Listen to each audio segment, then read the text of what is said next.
পুলিশের ভাষ্য চার্জশিটে, কিন্তু আদালতে এসে সাক্ষ্য প্রমাণ না দিলে তার কোনো দাম নেই, এবং তাদের ফ্যামিলি মেম্বারও অনেকে সাক্ষী দিতে আসে না। পূর্ণাঙ্গ রায়টা পাওয়ার পরও আমরা আপিলে যাব।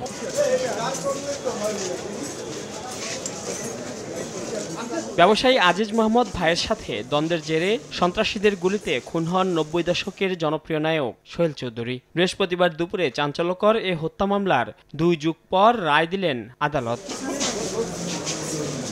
রায়ে ব্যবসায়ী আজিজ মোহাম্মদ ভাইসহ ৩ আসামিকে যাবজ্জীবন কারাদণ্ড দেন আদালত। এদিকে রায়ে পলাতক আজিজ মোহাম্মদ ভাই, ট্রামস ক্লাবের মালিক আফাকুল ইসলাম ওরফে বান্টি ইসলাম, আদনান সিদ্দিকী যাবজ্জীবন পেলেও সাজা পাননি সোহেল চৌধুরীকে গুলি করা শীর্ষ সন্ত্রাসী ইমন ও মামুন সহ ৬ জন। তাদের খালাস দিয়েছেন আদালত। পুলিশের ভাষ্য চার্জশিটে, কিন্তু আদালতে এসে সাক্ষ্য প্রমাণ না দিলে তার কোনো দাম নেই, এবং তাদের ফ্যামিলি মেম্বারও অনেকে সাক্ষী দিতে আসে না।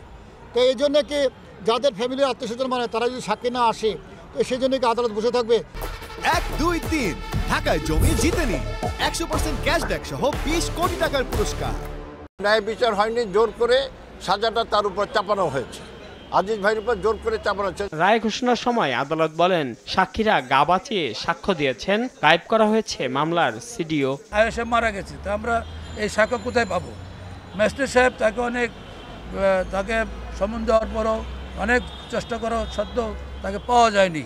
পূর্ণাঙ্গ রায়টা পাওয়ার পরও আমরা আপিলে যাব। ১৯৯৮ সালের ১৭ ডিসেম্বর রাজধানীর বনানীর ট্রামস ক্লাবে সন্ত্রাসীদের গুলিতে খুন হন চলচ্চিত্র নায়ক সোহেল চৌধুরী। ওই ঘটনায় সোহেল চৌধুরীর ভাই তৌহিদুল ইসলাম চৌধুরী বাদী হয়ে গুলশান থানায় মামলা করেন।